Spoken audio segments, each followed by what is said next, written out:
Also available on the Spectrum News app.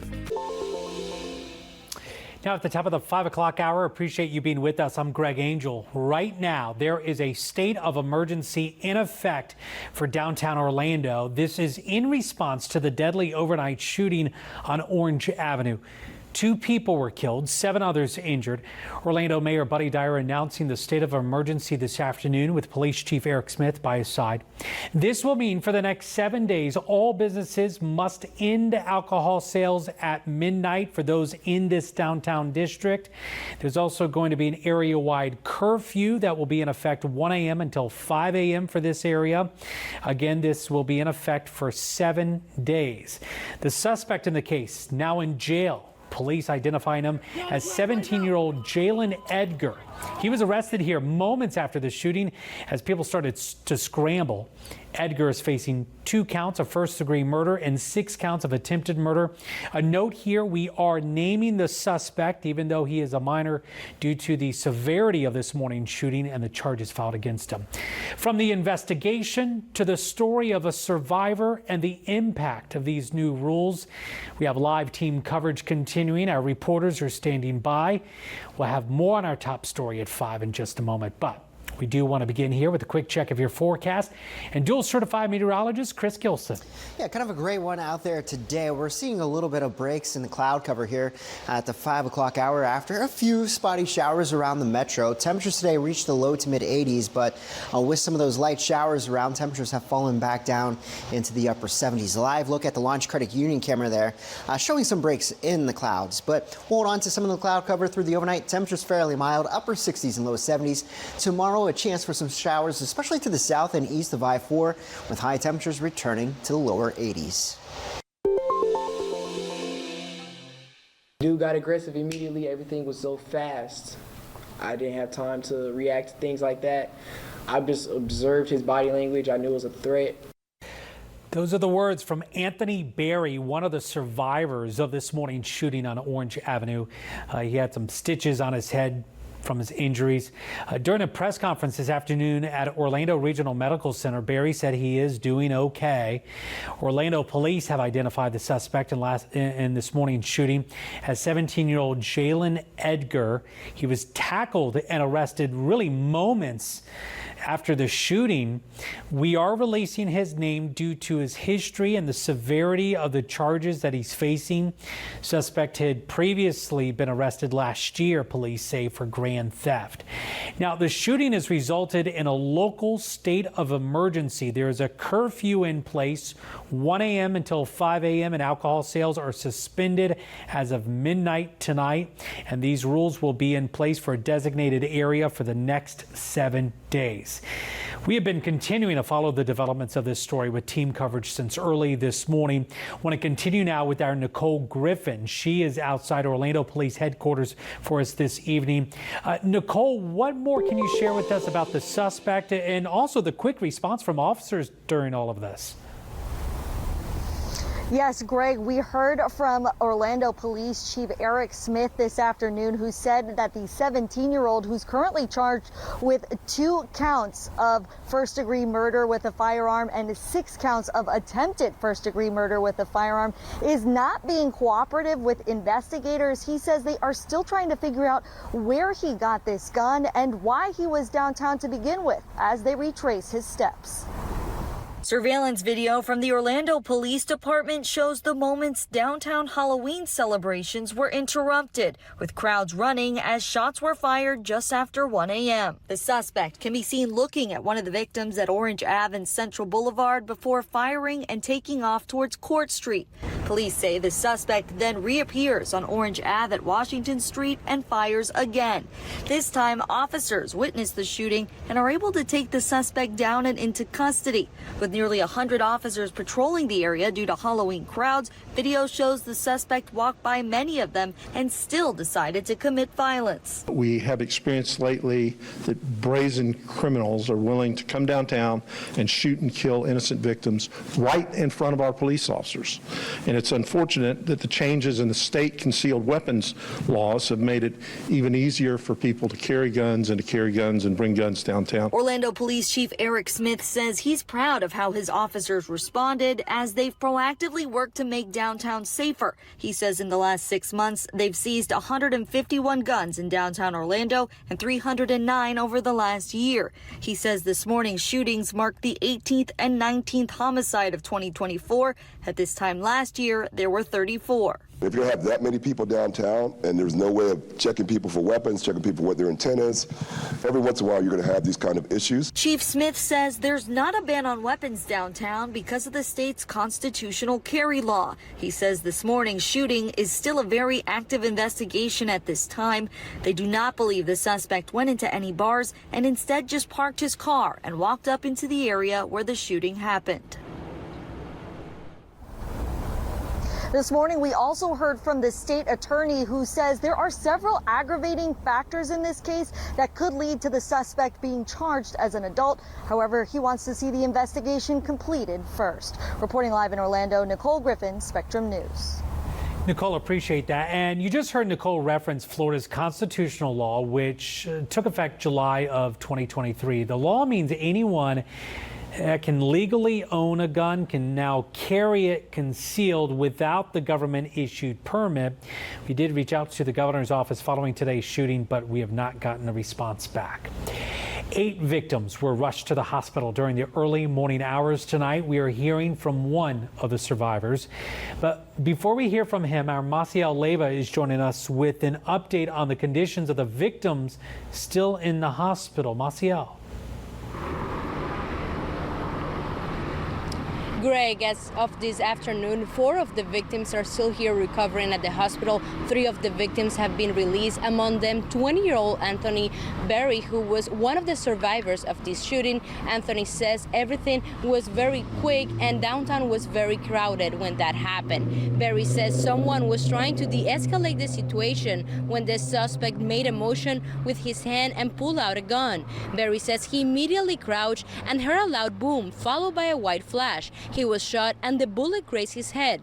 Berry says he's an EMT student at Valencia College and he just went over how to treat trauma, which made him react quickly to cover his wound and apply pressure. Doctors say he's lucky to be alive as the bullet missed his brain by just 1 centimeter. Oh, I knew it was very close. I knew it was very close off rip. I mean, after it happened, the first thing I did was thank God I was still here. It means I have another opportunity to achieve my goals in life. So I'm just thankful for it. I do feel bad for the other victims and then everybody else that's been affected by this traumatic event.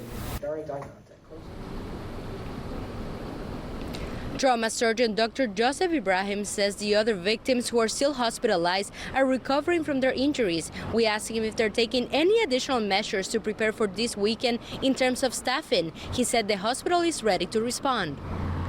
We have a trauma surgeon in-house on call 24/7. We have a backup system. That's how I ended up in here last night.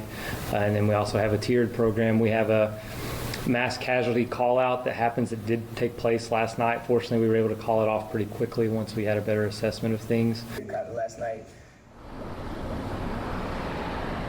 Dr. Ibrahim says that he was also the surgeon on call when the Pulse shooting happened. He says Orlando Health has all the procedures in place to respond to this type of events. Live in Orlando, Maciel Leyva, Spectrum News. Maciel, we appreciate that. Thank you. And coming up in our next half hour, we are speaking with those from a law enforcement perspective and know the downtown Orlando area well, and some interesting insights they have to offer. So we'll get to that coming up in just a bit.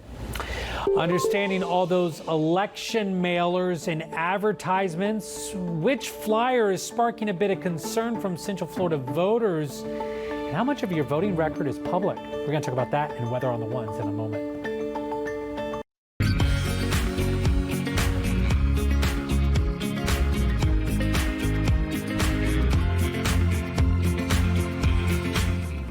This hurricane season, stay informed and prepared with the Spectrum News app. Get up-to-the-minute information from your weather experts, live Clystron 13 radar, and set up essential alerts when you need them most. Spectrum News, your community connection. Available on all of your favorite devices.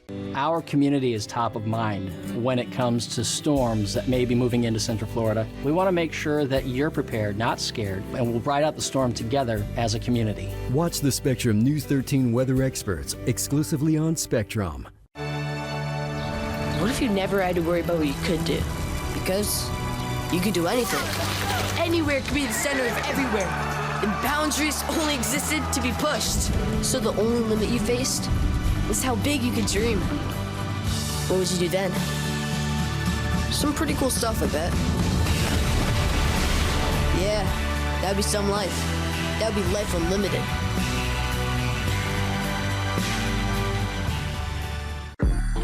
I'm an ex-drug dealer, and I'll be your sub today.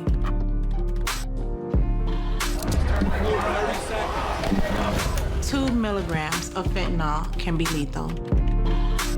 A lethal dose is in here. Who gets it, I won't know. It's cheap, it's potent, and it's profitable. The sad reality is, fentanyl is being mixed into everything now. More kitchen now. From D.C. to Tallahassee, elected officials are making decisions that affect our daily lives right here at home. These decisions happen every day, which is why Political Connections breaks down the biggest stories every weeknight, providing you real context and balanced analysis of the day's political news, giving you a better understanding of how the issues impact you and your local community. Join us for Political Connections weeknights at 7 and 11:30 on Spectrum News 13, exclusively on Spectrum.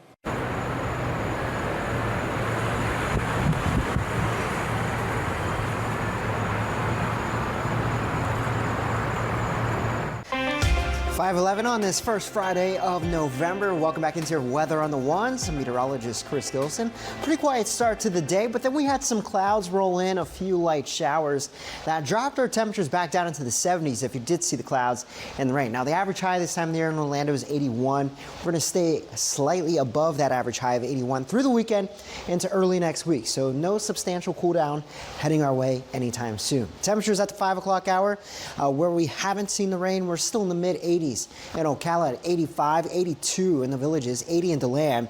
But where we've had some clouds and showers, temperatures along I-4 from Sanford, Orlando down toward Kissimmee into the upper 70s to right around 80 degrees. A live look at Sanford showing the gray skies with some of those spotty showers working across the I-4 corridor there through Seminole County. DeLandKia.com cam showing that temperature of 75, a light wind out of the south at 5 miles per hour. So a few showers possible between now and about sunset.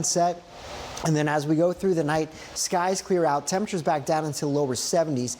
Eventually, they'll bottom out in the middle to upper 60s as we head toward morning on your Saturday. Here's a look at Futurecast showing that ever so slight chance for maybe a quick passing shower over the next couple of hours. Then skies quiet down, clear out through the overnight.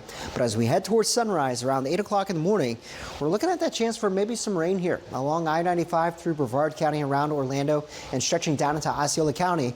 We'll pull in some of this moisture out of the east and southeast off the Atlantic waters, so a better chance for some showers if you're south and east of Orlando as we go into your Saturday afternoon and Saturday evening. So if you see more clouds, maybe a few showers, that will keep your temperatures down. However, if you stay dry and see more sunshine, temperatures may be a little bit warmer in spots. So we're looking at temperatures ranging from right around 82 to 85 degrees on your Saturday afternoon.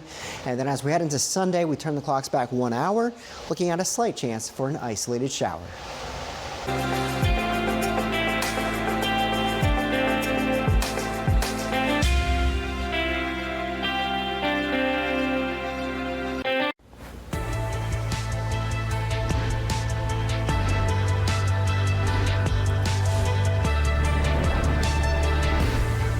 So mailboxes all across the country are overflowing with political ads and flyers, and there is one piece of mail getting negative attention from voters of all parties, some calling it creepy, an attempt to, quote, vote shame the public.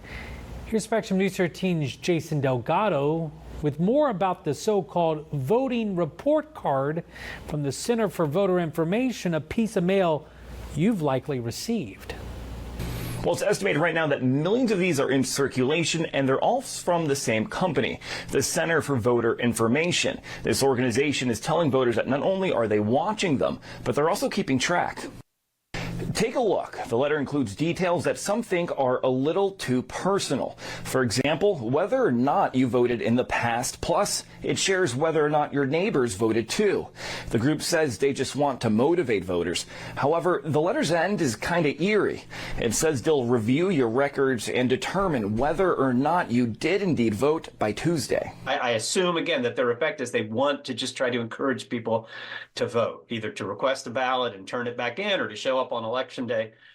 And again, I think broadly that's a noble objective, but sometimes the way these letters read, they seem a little creepy to some people. They certainly, my own daughter was a little freaked out by it. There are directions at the bottom of the mailer to be removed from future mailings of this kind.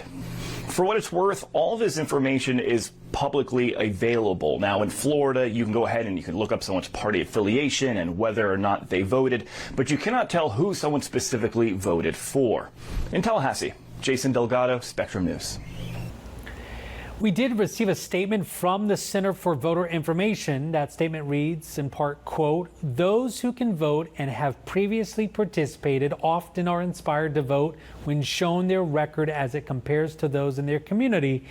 It's a way to provide some meaningful benchmarks and encourage participation in our elections," end quote. Well, Election Day is just a few days away, and that means early voting is going to be wrapping up pretty soon here. So these are some of the deadlines across Central Florida you want to be aware of. Voters in Brevard, Flagler, Lake, Marion, Sumter, and Volusia counties. Early voting is going to wrap up after Saturday. So you have all day Saturday, and that's it. Orange, Osceola, and Seminole counties, you have an extra day of early voting available through Sunday. No early voting for Monday for anyone. You can find your nearest early voting site online at your County Supervisor of Elections website. Polls are open at least 7 a.m. until 7 p.m. on Tuesday. And don't forget, you can use the Spectrum News app when you head to the polls this election season. Scan the QR code right here on your screen. Input your zip code, and that will give you all the information you want to know. Time now for your traffic update. And construction is going to cause some slowdowns on I-4 overnight next week in the attractions area. FDOT crews are building a new interchange at I-4 and Darrell Carter Parkway. Starting Sunday night and every night until Thursday, you can expect a pair of lanes of I-4 West to be blocked between Central Florida Parkway and Darrell Carter Parkway. 2 lanes of I-4 East are also planned to be closed during the same time frame from State Road 535 to Darrell Carter Parkway. New interchange should be finished by next summer. Expect I-4 East ramp from Anderson Street to be blocked Sunday and Monday nights. I-4 East ramp from Colonial Drive is expected to be closed Sunday, Monday, and Tuesday nights. And I-4 East ramp to Colonial Drive will be closed Monday, Tuesday, and Wednesday nights. Here's what you need to know this evening. A local state of emergency now issued for the downtown Orlando area after this morning's deadly shooting on Orange Avenue. Orlando Mayor Buddy Dyer alongside Police Chief Eric Smith announcing that alcohol sales will now stop at midnight, and an area-wide curfew is going to be in place 1 a.m. until 5 a.m. Local state of emergency will be in place for the next 7 days. Making sure our nation's veterans are supported emotionally when they return home. The mission behind one Central Florida nonprofit to help those who served. Spectrum News 13 is brought to you by Fields BMW. Come see our full lineup of BMW cars and SUVs.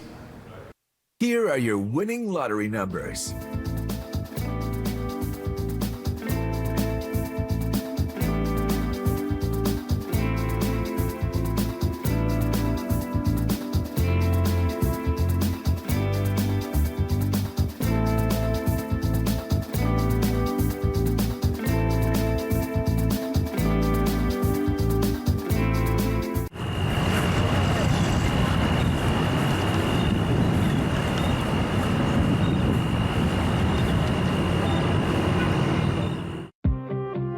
The 2024 election will decide not only who leads our nation, but also your community. From the halls of Congress to your state capitol, let Spectrum News 13 be your resource for balanced, in-depth coverage with our dedicated experts in local politics. Strengthening democracy by informing your community. That's our mission. Available on all of your favorite devices, exclusively on Spectrum.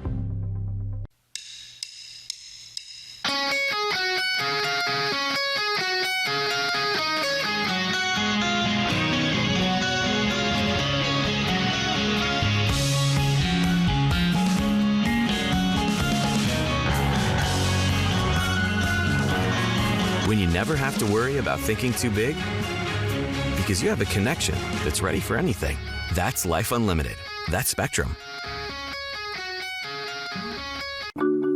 I tell my son, I love you every single day. Now, my dad has never said that to me. Not because he doesn't love me, but because culturally it wasn't comfortable for him. Now that he's a grandfather, he says, I love you to my son every time he sees him. My advice to all the fathers out there, forget the cultural restrictions. They grow up way too fast for you to waste even a single precious moment. We are connected, engaged, from the moment we rise. We move. We adjust. We learn. Explore, relax, and grow together so we're ready to build a better tomorrow. Stay informed throughout your day with the Spectrum News app, exclusively for Spectrum customers. Friday nights, The Big Deal with Errol Lewis, where Spectrum News' local political journalists break down the most important issues shaping our nation. Temperatures today topped out in the low to mid 80s, pretty close to our average high of 81, but then we had some clouds and showers briefly move through the area as we went through the day, and that dropped those temperatures back down into the 70s. So the breezes were up out of the east, and that will continue to be the case as we head through the weekend. With that easterly onshore breeze, we could have a few showers as we head through the next few days. It looks like the highest rain chance will actually be on Saturday. Not a washout, but definitely some rain to dodge if you're out and about on your Saturday afternoon. Now, in the tropics, they're fairly quiet, but we could see some development by the end of the weekend into early next week, and we'll talk more about the tropics coming up in the next half hour at 51 past the hour. So as we take a look at the weekend forecast, as I mentioned, there is the chance for some showers. It looks like the best chance will be on Saturday, about a 30 to 40% coverage of rain, lowering that coverage of rain down to 20% for Sunday. Looking dry and sunny for Monday, and as we head into Election Day on Tuesday, then some higher rain chances potentially by the middle portion of next week. So if you're headed out to the Bounce House tomorrow, FBC Mortgage Stadium for the UCF game against Arizona, you may run into a little bit of rain, some light to moderate rain, so maybe have the rain gear on standby, but I don't think it's going to be a huge deal. Temperatures will be hovering right around 80 degrees as we head toward kickoff in the afternoon on Saturday. So that easterly breeze will continue, some pockets of moisture working across the state for Saturday, so that's why we're elevating the rain chance a bit up to 30 to 40%. And then as we head into Sunday and Monday, another pocket of drier air moves in.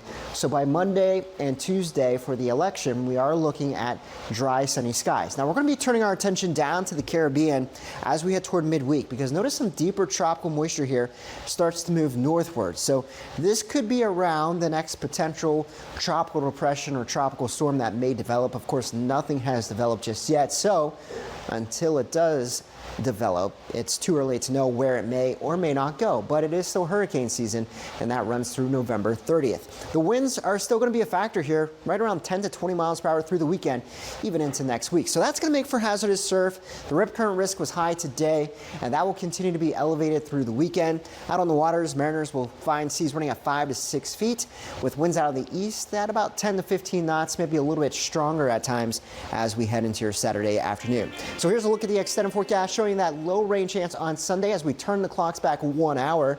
Sun setting before 6 o'clock on Sunday night. Monday and Tuesday looking at mostly sunny skies, and then a chance that you may need the rain gear by next Wednesday and Thursday.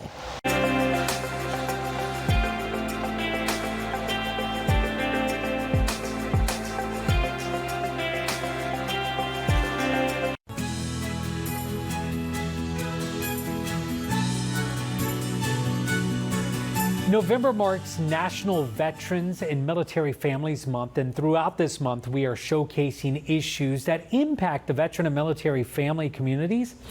A local nonprofit is working to break barriers when it comes to veterans asking for help to overcome mental health challenges, and their goal is to end veteran suicide. Raise your hand. If you're struggling, raise your hand and we will help you. We'll give you options. You pick what's most comfortable for you. If it doesn't work, pick something else. But we pay for it all. Yeah, they're all Spectrum News 13's Devin Martin is showing us how Challenge 22's annual walk this Saturday is helping shine a light on this very issue. In Winter Garden, right outside the American Legion, members of Challenge 22 are setting up. This is a mission that's personal for founder Kurt Geis. I wasn't sure what we were going to do or how it was going to play out, but I never envisioned where it's at now. In 2012, the U.S. Department of Veterans Affairs estimated 22 veterans died by suicide each day.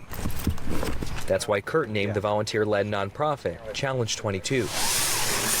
We have the community come together to do their mission, which is to serve those who are still fighting. And our mission is to end veteran suicide. As more recent VA data shows a slight decline in the veteran suicide rate, the nonprofit remains committed to helping veterans manage post-traumatic stress. They do that through their partnerships with other nonprofits, providing veterans resources. PTS is something Army veteran Edgardo Comulata knows well. He's currently in the process of moving. You'll quickly notice he keeps his sea friends close. So that's me right here with the other guys. Edgardo was one of 8 veterans who took part in deep blue dive therapy at the Georgia Aquarium. This is one of the nonprofits Challenge 22 supports. The water is very calm, quiet. It lets you kind of become at ease with the fish and the nature of it. Scuba diving is Edgardo's medicine. Just being down there with these animals, and they're so peaceful and I guess friendly. It was great. Good to see you, man. You look good. Larry Wilson is the founder of Deep Blue Dive Therapy. As a U.S. Marine Corps veteran, he's making it his mission to make sure veterans heal. Even going through certification and the courses and going through all these iterations to get certified, it kind of makes you feel like you're part of something again. Being a part of an effort to change the stigma and breaking the barriers for veterans of PTS, a reminder through Challenge 22 that focusing on the here and now is what matters most. When you need help, you just have to ask. In Orange County, Devin Martin, Spectrum News.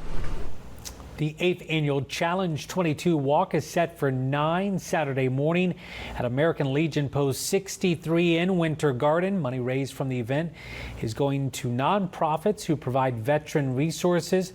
Kurt says over the years they've raised more than $650,000. Tonight, former law enforcement leaders weighing in on the deadly shooting that unfolded in downtown Orlando. Their insight on what first responders did right and things that could change that part of the story as we continue.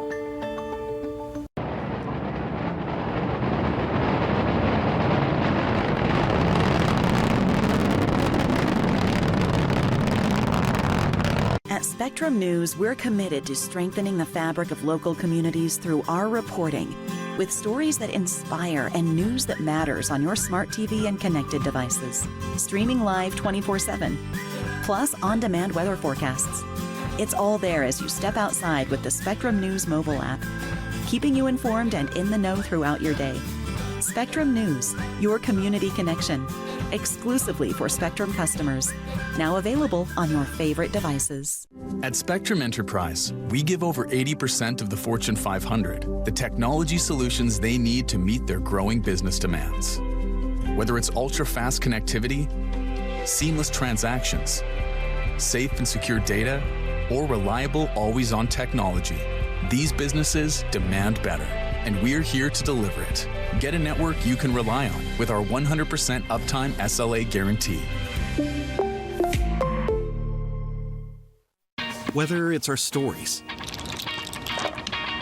the warmth of our laugh, or our family's secret sauce, we all bring something different to the table.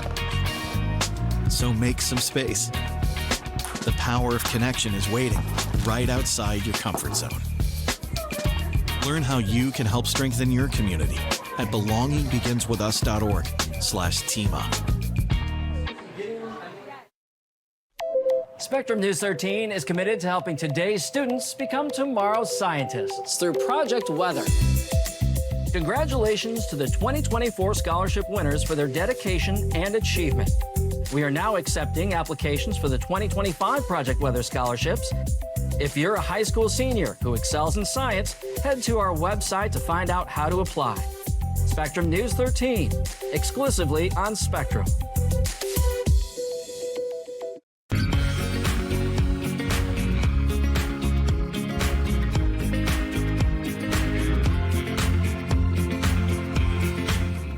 Spectrum News 13 is brought to you by Fun Spot America's Fun Halloween. It's scary huge. We appreciate you being with us here on Spectrum News 13. I'm Greg Angel with dual certified meteorologist Chris Gilson. We've got weather and your stories here in 90 seconds. Orlando police have arrested and identified a suspect in this morning's shooting. 17-year-old Jalen Edgar, officers say, was tackled moments after that shooting. We are releasing his name due to his criminal history and the severity of the charges he's facing, which include 2 counts of first-degree murder. To ensure safety in downtown Orlando, city leaders have announced a curfew 1 a.m. until 5 a.m. beginning tonight. Dangerous surf conditions prompting Cocoa Beach officials to shut down Shepherd Park this afternoon. Lifeguards made 7 rescues at the same time. 2 people were taken to the hospital. City closed the beach because the lifeguards were getting overwhelmed. Double red flag warning of the dangerous conditions will be flown through the weekend. UCF has received a $1 million grant from the U.S. Army. Money's got to be used to help develop a new laser device that can help with defense efforts and also civilian use, such as room disinfection and water sterilization. Melbourne Police Department celebrating the dedication of the new Joseph Pelicano Law Enforcement Center. It's named after Officer Pelicano, who was killed in October 1986 working traffic duty during a house fire. All right, coming up on the weekend here. Yeah, talking about the rough surf out in Cocoa. Yeah, we have had the dangerous rip currents the past several days, and that's going to continue to be the case for this weekend. As we go a little bit farther to the north there, live look from the Daytona Beach Lexus of Winter Park camera there showing the rough ocean conditions. So the surf is going to stay churned up through the weekend with that easterly onshore wind. That's also producing a few light showers out there tonight. After a few light showers early on, skies clear out, temperatures sliding back into the upper 60s by your Saturday morning, with a slight chance for a few showers tomorrow afternoon.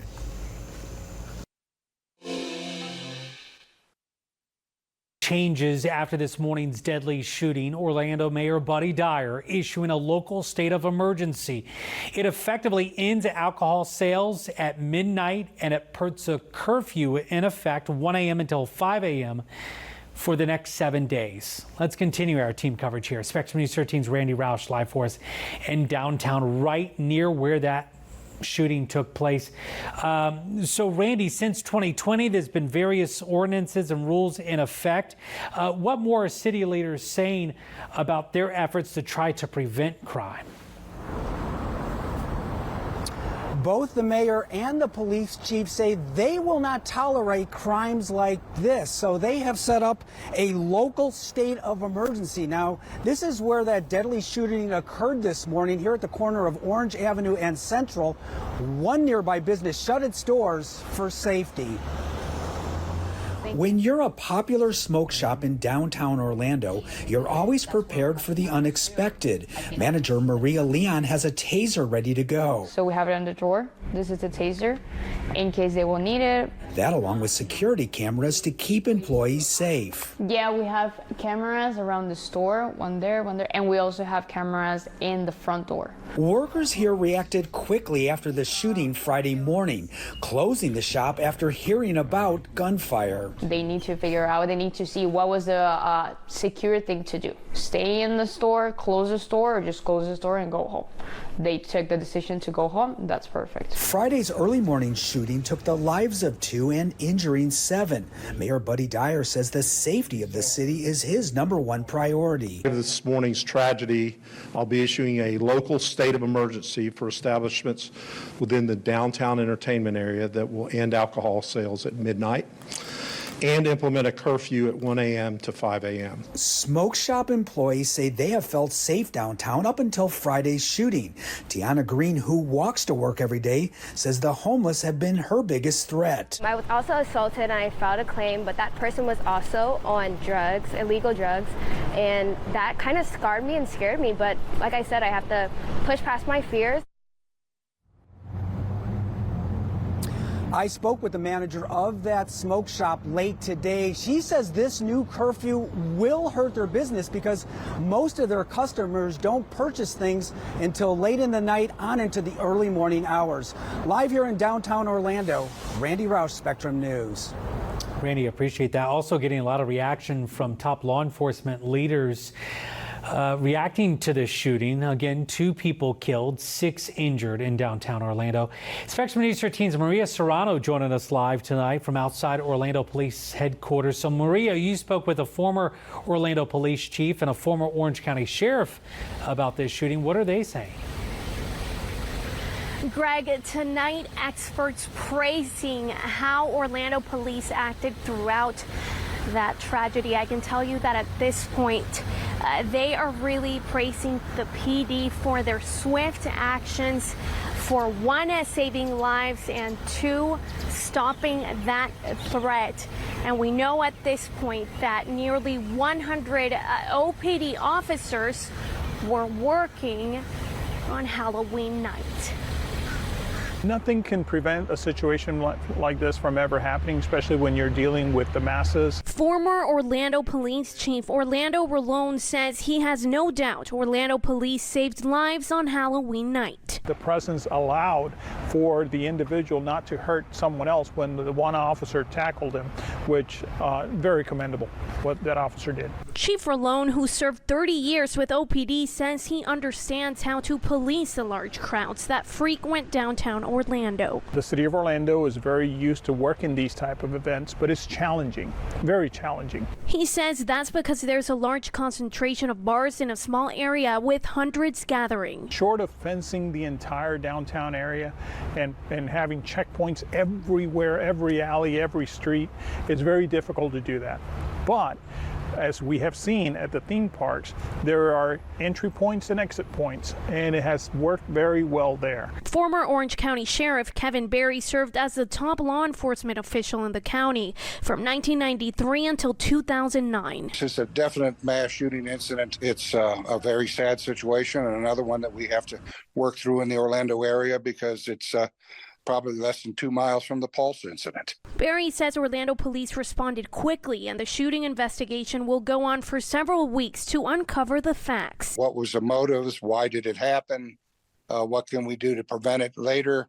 Right now, he's in Albuquerque teaching active shooter incidents. As I briefed my students here in New Mexico today. I said it can happen in a metropolitan city, it can happen in a rural city, and I think the city of Orlando responded in a very effective manner last night. With incidents like this, investigators and really experts tell us that there's always an after-action report involved, which means agencies talk about what they did right, but also what they could have done better. I'm live tonight outside OPD. Maria Serrano, Spectrum News. Maria, thank you. I want to let you know we are continuing our team coverage in our next half hour. Nicole Griffin breaking down the timeline of events. Maciel Leyva is going to join us from ORMC as one survivor is detailing what unfolded. So that much more coming up here. We also have the final full week of campaigning. It is wrapping up ahead of November's election coming up Tuesday. We're checking in on the race for Florida's U.S. Senate seat as we continue, and weather on the ones with dual certified meteorologist Chris Gilson.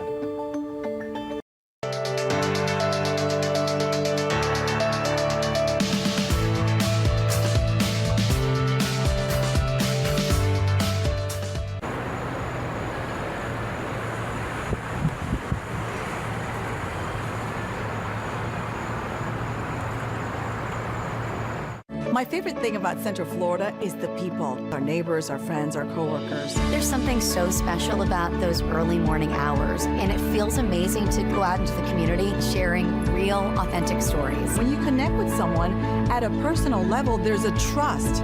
I think it's great to start your day in a way that you feel connected, especially with the morning news. You hear about the weather, the traffic. It's everything you need to get out the door and feel like you're ready to tackle the day. Your morning news on Spectrum News 13.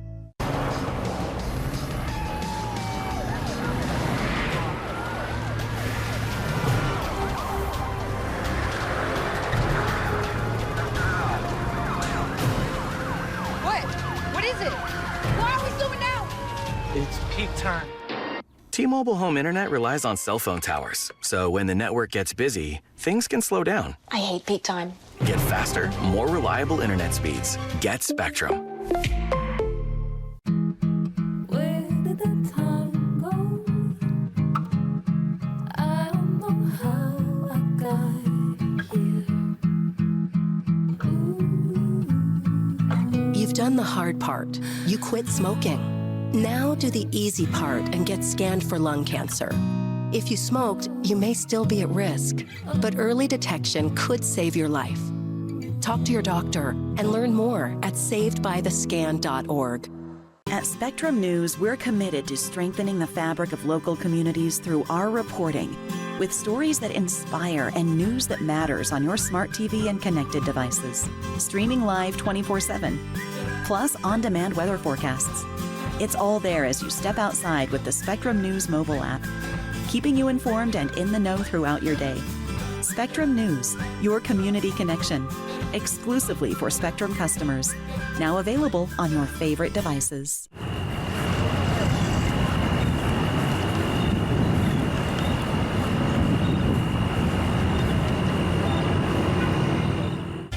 A few quick moving showers here across Central Florida as we approach the 6 o'clock hour. Nothing too significant, but we do have some rain here on Clystron 13. Most of the showers have been along the coast in Brevard County, working across the I-95 corridor, stretching into Osceola County. And then up to the north, we've had some light rain around the I-4 corridor through Orlando and up towards Sanford through the afternoon, but nothing too significant or widespread. Let's go out to Kissimmee here, looking at some blue skies, a few clouds overhead. A nice looking shot here, looking to the east over toward Lake Toho from that vantage point. Temperatures right now range from the mid-70s in Sanford to 78 in Leesburg, 85 the warm spot in Ocala. We haven't seen much in the way of cloud cover there or shower activity, so temperatures a lot warmer. 80 Daytona Beach, 82 in Titusville. It is 73 in Melbourne. So as we go through the night tonight, we are looking at temperatures staying fairly warm, staying in the 70s.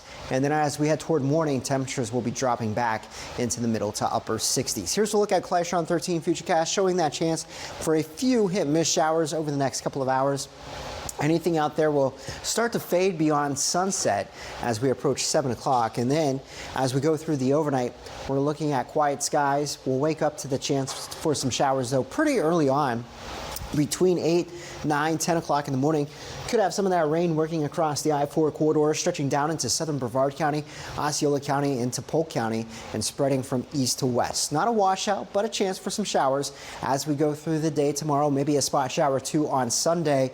Temperatures really not moving much and a touch warmer than normal for early November, topping out in the low to mid-80s. Now, hurricane season is not done yet. We don't have any immediate concerns for us here in Florida, but we could see some development next week. We'll take a look at that with your 7-day forecast coming up at 5:51.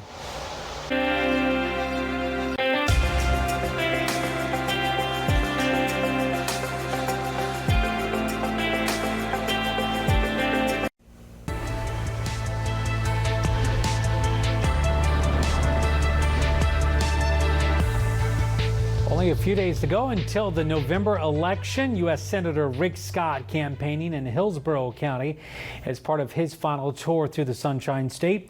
Our Karina Capabianca is showing us how Scott is responding to comments made by Senate Republican leader Mitch McConnell. Senator Rick Scott held a rally at a golf cart shop along with Republican Congresswoman Laura Lee and the Plant City Republican Women Federated. The two members of Congress encouraging their supporters to vote, but Scott isn't just running to retain his Senate seat, he's also seeking to become the next Senate Republican leader.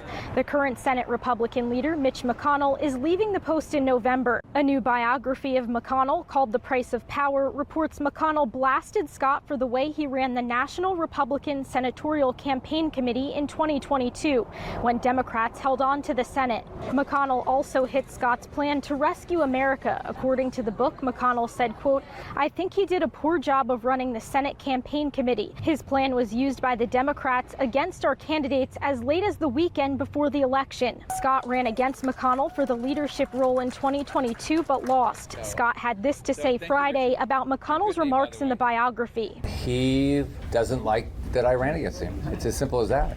I mean, since he's been there, the debt's gone from to almost $36 trillion. We got to have a change.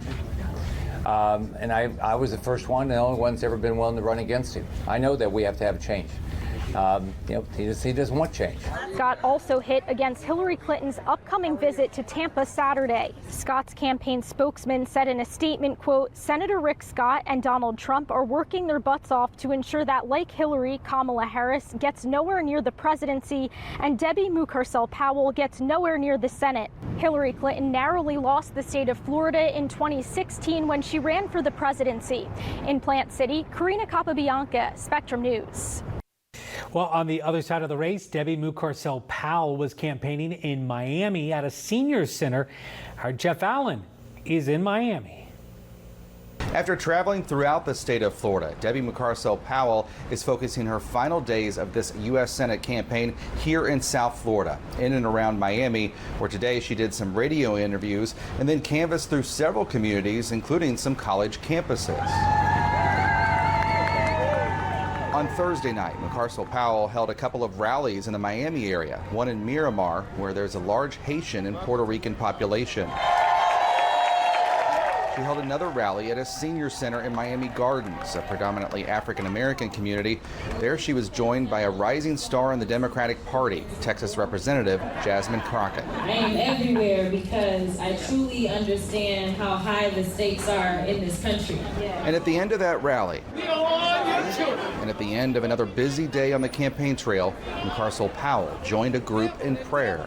I'm actually a very spiritual person, and I don't talk about it all the time because we're talking about issues, but I do believe in the power of prayer. I do believe in the power that comes when people believe that something is possible, and we owe a lot to this community. It gives me, I guess, the good energy to finish this strong on Tuesday. On Saturday, Mucarsel-Powell plans to be at a Teamsters picnic in Broward County and then at a Get Out the Vote rally with Congressman Maxwell Frost in Miami. And it is here in Miami where she will be on Tuesday night when she hopes to unseat Senator Rick Scott. Reporting on scene in Miami, Jeff Allen, Spectrum News. And we invite you to join us for Political Connections weeknights at 7 and 11:30, led by Spectrum News anchors Beth Bruswell and Holly Gregory. You can also find Political Connections on the Spectrum News app. Here's what you need to know this evening. St. Petersburg City Council has approved $6.5 million to fix Tropicana Field.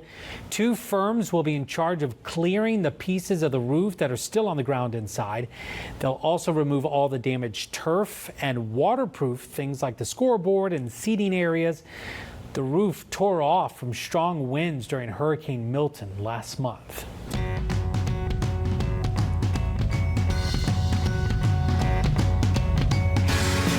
I'm Brandon Green, and this is your Sports Minute sponsored by Spectrum. Paolo Banchero is out at least 4 to 6 weeks with a torn oblique. Orlando plays in Cleveland tonight and without their all-star in the midst of a 5-game road trip.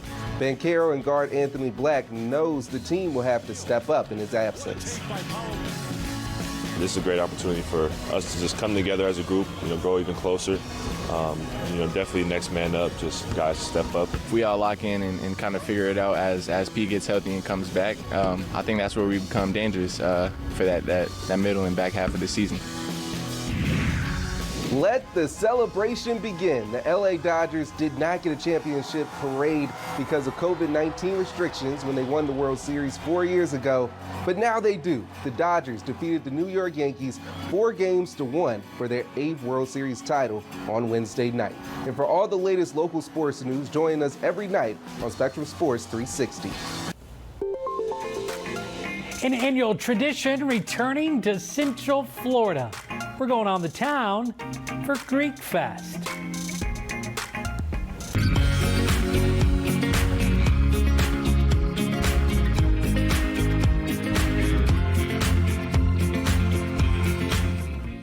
Here's the deal. In this election year, people need a place to explore national issues that have an impact on their community. To understand those issues better, we're bringing together our team of local political journalists from across the country to break down what's happening. So join us every week to catch up on the key stories making a big difference across the nation and in your local community. Watch The Big Deal with Errol Lewis Friday nights at 7:30 on Spectrum News 13. Available on all of your favorite devices exclusively on Spectrum.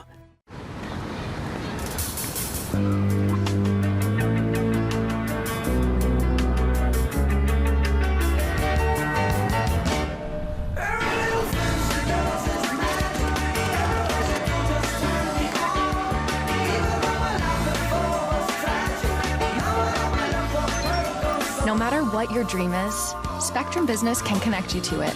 That's life unlimited.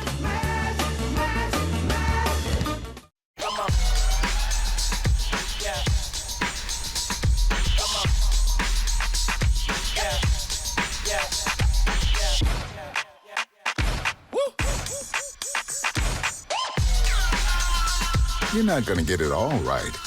Just make sure you nail the big stuff, like making sure your kids are in the right seat for their age and size. Get it right at nhtsa.gov/the-right-seat. Our community is top of mind when it comes to storms that may be moving into Central Florida and the impacts that it could have on us, our families, our friends. We're committed to staying with you, providing information in a clear and concise manner. We want to make sure that you're prepared, not scared, and we'll ride out the storm together as a community.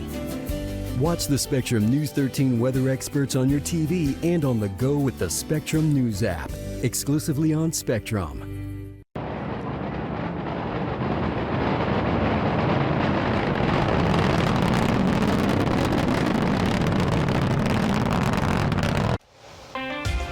We're getting close to the end of hurricane season. We're not there yet. We have still the whole month of November to go through. Of course, hurricane season wraps up November 30th. And when we look at development in the tropics during the final month, it's in the Caribbean, off the southeastern seaboard of the United States, and also out into the open waters of the central Atlantic. And these are the areas that we continue to monitor. We have 3.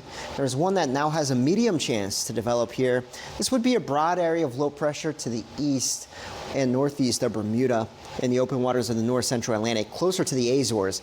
That's where we could see maybe a subtropical system develop. And then there's one that we've been talking about for the better part of a week and a half that now has a high chance to organize. And if we see any development there in the Caribbean, it'll likely be on Sunday into Monday of next week. That's when we could see the next tropical depression or tropical storm develop. But for now, no immediate concerns for us here in Florida. We'll just have to continue to monitor those areas around the Caribbean as we go through the weekend. And there's another area a little bit farther to the north around Hispaniola and Puerto Rico, a disorganized area of showers and thunderstorms. This also has a low chance to organize. Forecast models try to develop it a bit as well as we go through the weekend into next week. But until something develops, it's really tough to say where these potential tropical systems may or may not go. So as we take a look at this forecast model, this is the American model. What we're looking for are the brighter shades of yellow yellows, oranges, and reds, indicating that chance for some spin in the atmosphere. And you can see one area here right around Hispaniola and Cuba, just to the north, and then also another area just to the south of Jamaica. So this is going to be the primary area that we continue to monitor as we go through the next 3 to 5 days. So the next name on the list is Patty. Hopefully we don't check that name off the list, but it is likely that we will have another named storm before the season is out. As we head towards your Saturday morning, looking at some clouds overhead, temperatures starting out fairly mild in the morning at 6, 7 o'clock into the upper 60s near 70 degrees. High temperatures into lower 80s with that chance for some scattered showers on your Saturday afternoon. So the best rain chance this weekend will be on Saturday, maybe a few isolated showers on Sunday. Then looking at dry, bright, sunny skies for Monday and Tuesday before rain chances return by next Wednesday and Thursday. The pollen forecast brought to you by Bogan Munz & Munz. It'll be low to moderate on Saturday, back up into the moderate range for Sunday and Monday.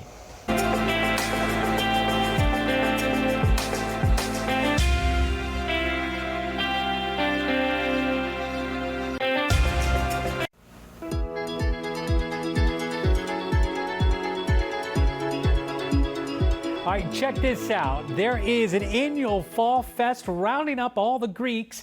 For 40 plus years, the Orlando Greek Fest brings a festive and culturally enriched experience to Maitland. And they have a marketplace overflowing with Greek gifts, jewelry, artwork, and all kinds of imports. The effort that goes on behind the scenes is immeasurable. We have dancers who are practicing throughout the whole year. We have chefs in the back right now putting everything together. We have volunteers at every single touch point of this entire event. From gourmet Greek food to a bakery with traditional pastries, there is plenty of celebration. Fest is 11 to 11 Saturday, 11 to 6 Sunday at Holy Trinity Orthodox Church in Maitland. Admission is free.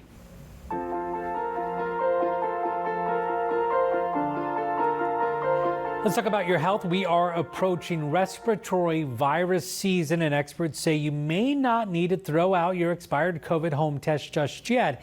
Food and Drug Administration is encouraging people to check its website for extensions before possibly throwing away perfectly good tests as they near their expiration dates. FDA says the expiration date is the date through which the test is expected to perform as accurately as when manufactured. Since respiratory infections can have similar symptoms to COVID-19, medical professionals advise people to take an at-home test as soon as possible. Experts recommend taking a test if you develop symptoms such as cough, fever, shortness of breath, and fatigue. A 17-year-old expected to face charges after a deadly shooting in downtown Orlando Halloween morning. Latest on the investigation, the victims, and the story from doctors and survivors as we continue.